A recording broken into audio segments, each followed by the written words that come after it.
Andijonda eng mazali non burgerlarni qayerda tayyorlashadi? Fikringizni kommentariyada yozib qoldiring. Biz hozir sizlarga shu nomga sazovor bo'lgan joyni ko'rsatamiz.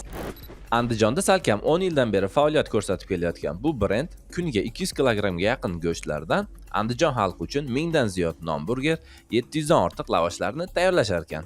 Bundan ko'rinadiki, barcha taomlari eng sveji mahsulotlardan tayyorlanadi. Bu joy qayerda ekan deyapsizmi? Bu albatta Andijonda barchamiz bilgan o'sha Appetit. Appetitda non burgerlarga talab juda katta ekan. Shuning uchun birinchi bo'lib non burgeridan tatib ko'rdik.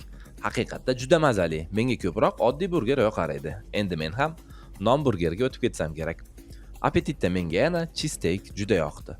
Oldin buni hech qayerda tatib ko'rmagan ekanman. Ta'mi ham o'zgacha.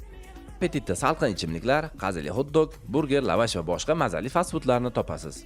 Siz ham bu yerga kelganmisiz? Kommentariyada yozib qoldiring. Do'stlar, ayni vaqtda Appetitni Andijon bo'ylab 4 ta filial bor. Bemalol kelaverasizlar. Xohlasanglar dastavkadan foydalanishingiz mumkin. Pastda ma'lumotlar qoldiramiz. Aloqaga chiqaverasizlar.